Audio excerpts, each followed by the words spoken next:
Токтогул шаарынын мэри Эркин Тойгонбаев жана анын уулу кармалды. Атайын кызматтын маалыматына караганда, ал уюшкан кылмыштуу топтун мүчөлөрү менен алдын ала сүйлөшүп алып, Жалал Абад облусунун Токтогул районундагы Кварс кенин рейдерлик жол менен басып алууну уюштурганы аныкталган. Кварс мыйзамсыз казылганы Токтогул шаарынын мэри түшкөн кирешени уюшкан кылмыштуу топтун мүчөсү менен бирге алып турганы такталган. Өндүрүш экологиялык жана техникалык талаптарды одуно бузуу менен жүргүзүлүп, анын кесепетинен мамлекетке 74 миллион сомдон ашык зыян келтирилген. Крим чөйрө аралашкан жерде, сөз саясатка аралашкан жерде сөзсүз түрдө алар бардык чөйрөгө аралашат. Бажыга болсун, сот ишмердүүлүгүнө, укук коргоо органдарына бардык чөйрөгө аралашат. Сөзсүз түрдө ушундай көмүскө экономика өнүккөн жерде Крим чөйрөнүн таасири күчөйт. Ошону сөзсүз түрдө ошол бийлик башындагылар, саясатчылар, саясий партиялар бүт барлы алардын таасиринен пайдаланып, алардын колдоосунан пайдаланып, шайлоолордо пайдаланып келди. Себеби аларда өзүнүн тиешелүү долясын алып турат да. Эми бул күрөш башталгандан кийин аягына чыгыш керек албетте. Мурдагыдай эле бир сенсация болуп, ошо ойдон унутта калбаш керек.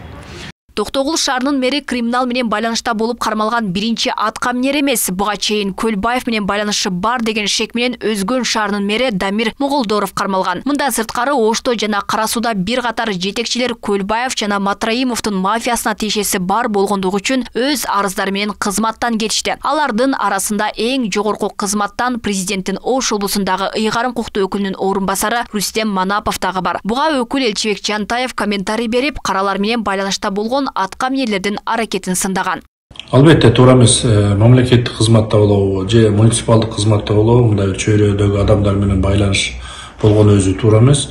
Мына ошо өлкөбүздө болуп аткан бүгүнкү күндөгү ушу тазалануу мындай чоң бир процесс жүрүп аткан учуру албетте жаран болобу же чет мамлекеттик жаран болобу бул өзү мындай бир коопсуз коомдо жашаш керек. Бул албетте биздин жарандар буга татыктуу. Учурда атайын кызмат уюшкан кылмыштуу топторго каршы күрөшүн активдүү улантууда. Камчыбек Ташиев жогорку кеңештин жыйынында криминалдык кылмыштуу топтор менен күрөшүү алкагында өлкө казынасына 1 миллиард 200 миллион доллардан ашык пайда түшкөнүн айтты. Ал кылмыштуу топтордун өндүрүлгөн каражат УКМКнын депозиттик эсебине түшүп, андан ары президенттин фондуна же мамлекеттик бюджетке которуларын билдирген. Мүлктөр болсо мамлекеттик мүлк фонд аркылуу өкмөткө түшүп, андан ары иштетүү жагы каралат. Таш көмүрдө кристалл заводу боюнча Ташкөмүр кристалл заводундагы ошо криминалдар ээлеп алышкан.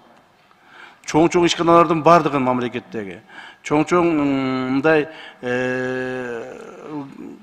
пайда алып келүүчү ишканалардын бардыгында долялары болуп отурушкандагы ээлеп алышкан. Азыр бүт баарын мамлекетке алабыз. Мамлекет ошолорду колдонот.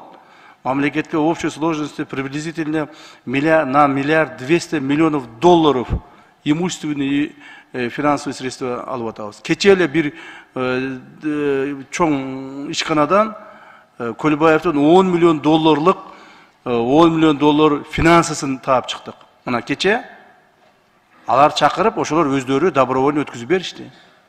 Нак акчасын. Буга чейин дагы бирөөсү 15 миллион доллар өткүзүп берди. Ага чейин дагы бирөөсү 10 миллион доллар өткүзүп берди. Бирөөсү 12 миллион долларды өткүзүп беришти.